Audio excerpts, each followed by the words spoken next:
शुंग वंश एक ऐसा साम्राज्य जिसने एक महान साम्राज्य का अंत करके एक नए दौर की शुरुआत की। इस साम्राज्य में इस वंश के राजाओं के साथ साथ पतंजलि, कालिदास, पाणिनि और कवि भास जैसे महान ऋषि हो गए, जिनके द्वारा महान ग्रंथों का निर्माण हुआ था।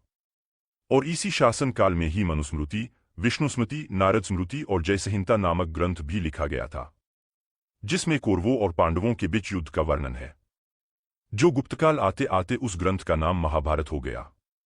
शुंग राजवंश साम्राज्य की शुरुआत अंतिम मौर्य वंश का शासक बृहद्रथ था, तब उसका सेनापति पुष्यमित्र शुंग था, और अपने स्वामी बृहद्रथ की हत्या करके सत्ता प्राप्त की और एक नया साम्राज्य खड़ा किया जिसका नाम हुआ शुंग वंश।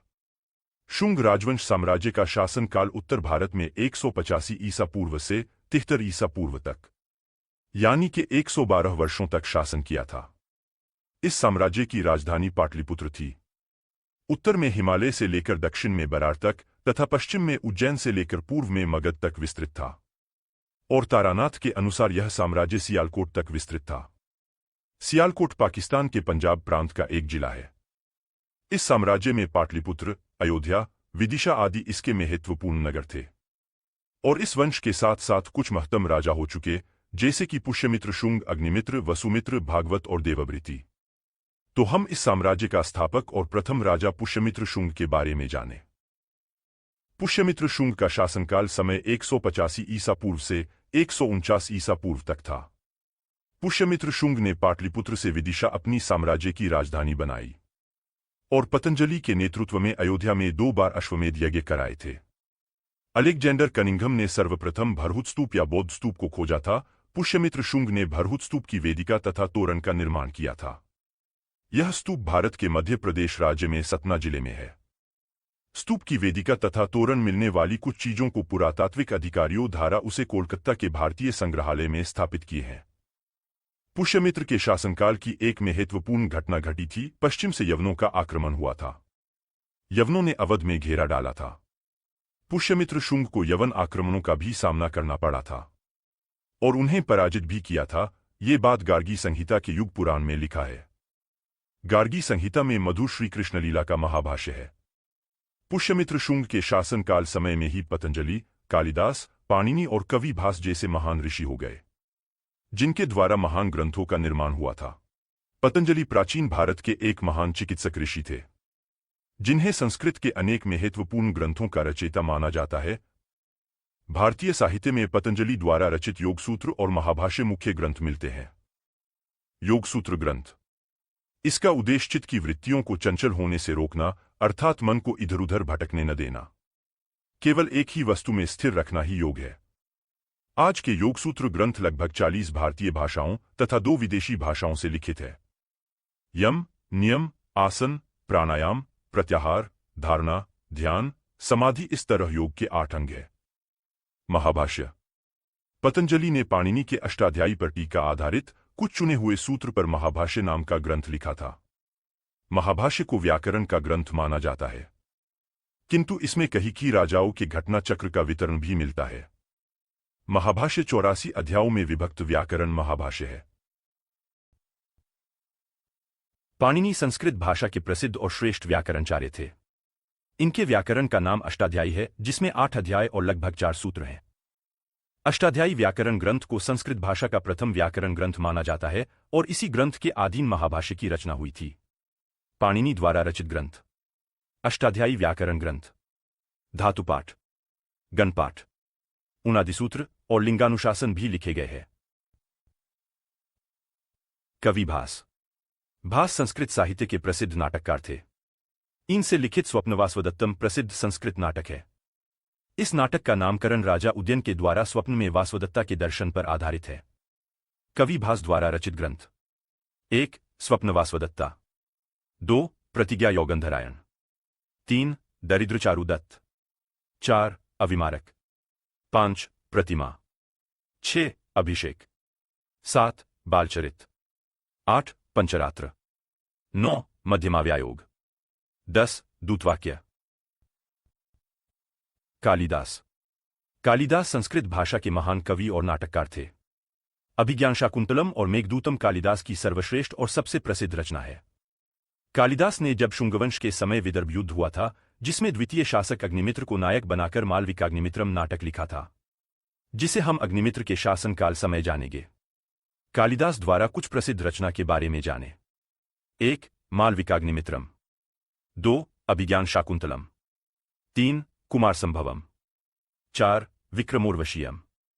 5. मेघदूतम। अब जानते हैं अग्निमित्र दूसरे शासक के बारे में। अग्निमित्र पुष्यमित्र शुंग का ही पुत्र था, जिसने 8 साल तक शासन किया था और विदिशा को अपनी राजधानी बनाई थी। अग्निमित्र को इतिहास में ज्यादातर युद्ध में ही दिखाया गया है, जैसे कि पुष्यमित्र शुंग के साथ दूसरी बार यूनानियों को हराया, डेमेट्रियस ग्रीक शासक को भी हराया था, और सबसे बड़ा युद्ध विदर्भ युद्ध था। विदर्भ युद्ध। इस युद्ध पुष्यमित्र के काल में लगभग 184 ईसा पूर्व में विदर्भ युद्ध हुआ था। इस युद्ध पर आधारित कालिदास द्वारा मालविकाग्निमित्रम नाटक लिखा गया है।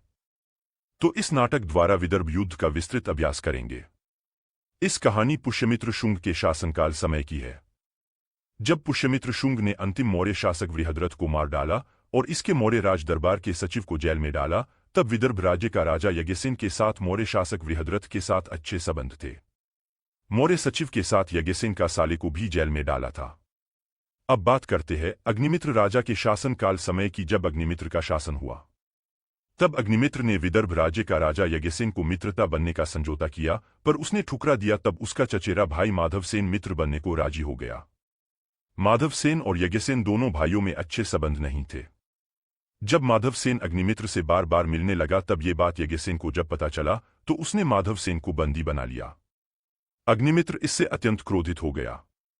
यज्ञसेन को कहा कि माधवसेन को मुक्त कर दे, किंतु यज्ञसेन ने माधवसेन को एक शर्त पर छोड़ने का कहा कि मौर्य सचिव तथा उनके साले जेल में कैद किया है, तो उनको मुक्त करते हैं तो ही माधवसेन को मुक्त किया जाएगा।